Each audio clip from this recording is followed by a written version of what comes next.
Welcome to my channel. I'm going to show you step by step how to value a stock. The first thing we do is enter the financial information into my discounted cash flow model. We then add the debt and equity information. Finally, we determine if the stock is a buy or a sell. I'm going to walk you through the entire process so you can do it on your own after watching this video. Make sure you leave a comment if you have any questions. The company we're going to look at is Kirkland Lake Gold. And this company owns and operates several gold mines in Canada and Australia. The ticker I'm looking at is KL, which trades on the American Stock Exchange, but they also trade on the Toronto Stock Exchange under the same ticker, KL. Let's get started with the model. This company has a market cap of $14.4 billion. So they're a large cap company because they're over 10 billion market cap. And they're trading at $55.60, so that's one share of stock. And the way you value a company is you estimate the future free cash flows. Then you discount that number back to today's value. And that's what we're doing in this video. And right now I'm pulling their actual free cash flows and putting into the model. And you can see it increases every year, which is good to see. Next we're going to pull the net income, which is a profit and loss on the income statement, and that also increases every year. Now I'm going to pull the revenue on the income statement, and that has increased pretty nicely as well. It went from 400 million to 1.4 billion.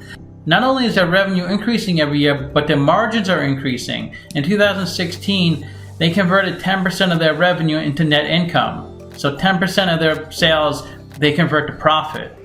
And every year, their margins increased. It went up to 18% in 2017, then 30%, and 41%. That's a pretty nice margin. 41% of their revenue was converted into net income. So they're running a really efficient business.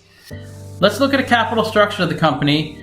They have no debt. Let's get the cost of equity. We need the beta. That's how volatile the stock is relative to the market. Beta of 0.82. So the stock moves less than the market. So that's a good sign. You generally want to invest in a stock that's not too risky, doesn't move around too much. Let's go back to the balance sheet because we need to calculate the current ratio later. To do that, we need the current assets. These are assets that can be liquidated into cash within 12 months. That's $794 million. And Yahoo breaks that down into 700 million cash, very little receivables, and 47 million of inventory. We also need the current liabilities to calculate the current ratio later, and that's 417 million. Let's see what that is. They have 134 million of accounts payable, and accounts payable are the money the company owes to its creditors and suppliers. And everything in current liabilities is owed within 12 months. They have 188 million of taxes payable. That's how much money they owe in taxes to the government. And they have 17 million of accrued liabilities. Accrued liabilities are liabilities a company accrues throughout the month but does not pay. Usually payroll is a common type of accrued liability because you accrue it but you don't pay it till the following month usually. Let's look at their stockholders' equity, $1.8 billion. That's total assets minus total liabilities. Let's see what that is. 886 million of common stock. So when a company issues stock, it applies a par value to the stock, which has nothing to do with the actual stock price in the market. The par value is usually a nominal value, like $1 or a penny. This way they can keep track of the number of shares in the market. The retained earnings is 887 million. That's all the total net incomes for the past year since they opened, minus all the total dividends they've paid. It's good to see they have a pretty nice size retained earnings. So that means they've been operating profitably in the past. They have $43 million of accumulated other comprehensive income. And these are gains of $43 million the company has on its securities, but it has not sold those securities. So they're unrealized gains and they record them on the balance sheet. If the company did sell the securities, it would have to realize them and pass it on to the income statement. Let's look at the income statement to see their operating income. That's 813 million. That's income the company earned from its operational business. Let's look at a capital structure. They have no debt, they're 100% equity, The cost of equity is 8.62%, and we used a capital asset pricing model to figure that out.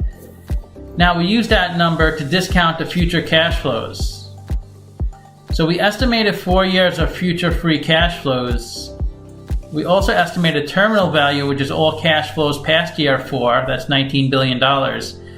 We estimated these numbers based off of the prior financial information we input earlier. Then we had to discount these numbers back to today's dollars using the weighted average cost of capital. That's in green right here. And if you sum these numbers, you get a value of the company of $16.5 billion. If you divide that by 259 million shares, you get an intrinsic stock price of $64. They're trading at $56, so they're trading at a 13% discount. So it is a buy according to the model. Let's see what Simply Wall Street says the company's worth. They're saying $41, so they're saying the company's a sell. So they're in the opposite direction. My model is assuming future cash flows based off of prior years, and they've been growing pretty rapidly. That's why my cash flows are increasing so much. Let's see where the stock has been trading at. So it looks like it's an all-time high. Even with coronavirus, it's still going up the stock. So I guess investors see the future of this company is really strong. Let's look at the financial ratios of the company to see if we get more information. They don't have a good PE or good price of sales or a good price to book. So PE is stock price over earnings per share. To get earnings per share, that's net income over shares outstanding. And I like to see below 15. They have 25.7. So this indicates investors are willing to pay $26 for $1 of earnings.